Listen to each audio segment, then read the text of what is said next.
قديستنا النهاردة هي شفيعة الشباب والأطفال، وكمان شفيعة لكل اللي بيواجه اضطهاد في حياته. هي القديسة الجميلة أكويلينا الجبيلية، والملاك جه وزارها وشفاها من جروحها وخلاها تثبت على إيمانها. تعالوا بينا نعرف قصة القديسة الجميلة أكويلينا الجبيلية. أكويلينا كانت بتحب المسيح جدا، كانت مكرسة حياتها كلها ليه وبشرت بتعليمه لحد ما استشهدت على اسمه. القديسة أكويلينا اتولدت في سنة 280 في مدينة بيبلوس اللي هي فينيقيا ودلوقتي اسمها جبيل، واتربت زي أي بنت في زمانها، بس كانت متميزة جدا بذكاء حاد، وفهمها كان حاجة كده مش عادية. فهمت الدنيا واستوعبت حاجات كتيرة قوي وهي لسه صغيرة، يعني وصلت لمرحلة الوعي والفهم بسرعة جدا وهي لسه صغيرة. أما عن اسم أكويلينا ده ليه أصول لاتينية ومعناه النسر، وعشان كده في الوقت ده الناس سموها فرخ النسر. اتعمدت لما كان عندها 5 سنين، وكان عندها ذكاء حاد، كانت بتفهم أي حاجة بتقالها بسرعة جدا. لما أبوها مات وهي عندها 9 سنين بس، اهتم بيها وبتربيتها أسقف جبيل اللي اسمه أوتاليوس. خد باله من تربيتها جدا واهتم بيها وبإيمانها، وعلمها الإيمان الصحيح لغاية ما عرفت كل حاجة عنه. ولما وصلت لسن 12 سنة بدأت تبشر بالمسيح وتعرف كل الناس عنه، فكانوا أصحابها اللي بيعبدوا الأصنام وأي حد تشوفه تكلموا عن المسيح وتعرفوا عليه، وكتير منهم صدقوا وأمنوا بالمسيح.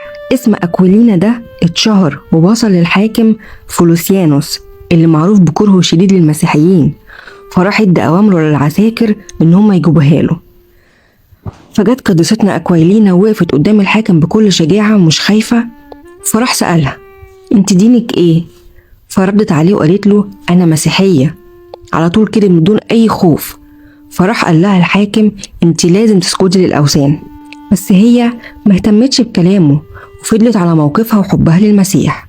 فراح جنوده ضربوها وجلدوها لحد ما دمها سال على الأرض، وهي كده في وسط دمها اللي سايل راح الحاكم حاول تاني انه يخليها تنكر إيمانها، بس مفيش فايدة. فراح بعد كده دخلوا في جسمها الضعيف ده سيخ حديد مولع لحد ما وقعت على الأرض وفقدت الوعي وما حستش بأي حاجة. وفي اللحظات دي الحاكم وجنوده فكروا إن هي ماتت خلاص، فراحوا شالوها وطلعوا بيها بره المدينة ورموها في حتة صحراء. فظهر لها ملاك الرب وجه زارها وشفاها من كل جروحها لغاية ما بقت كويسة خالص، وراح معاها عند الحاكم عشان يشوف بعينه العجب اللي عمله معاها ربنا يسوع المسيح، يمكن يصدق ويآمن.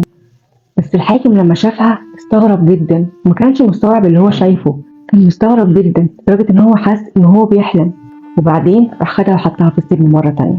تاني يوم الحاكم راح أمر جنوده ان هم يقطعوا راسها، وكده حصلت قديستنا الجميلة أكويلينا على إكليل المجد في آخر ربع من القرن الثالث، وربنا عمل معجزات كتيرة جدا على إيديها. تعالوا نصلي مع القديسة أكويلينا ونطلب شفاعتها عشان نعرف نزرع في قلوب ولادنا كلمة المسيح، ونخليهم يشهدوا ليها بجراءة وشجاعة لحد ما تبقى هي سر فرحهم اللي هيدوم للأبد. بركة وشفاعة القديسة العظيمة أكويلينا تكون مع جميعنا، أمين.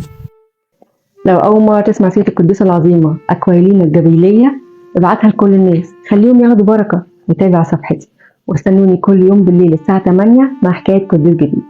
وحاجة كمان للناس اللي أول مرة تحضر معانا، احنا بنطلع كل يوم الساعة 10 الصبح بنشجع بعض، بنقرا سفر المزامير وسفر التكوين، ونوينا ان احنا نقرا الكتاب المقدس كله سوا. لو انتوا حابين تشاركونا اشجعكم جدا ناخد بركه.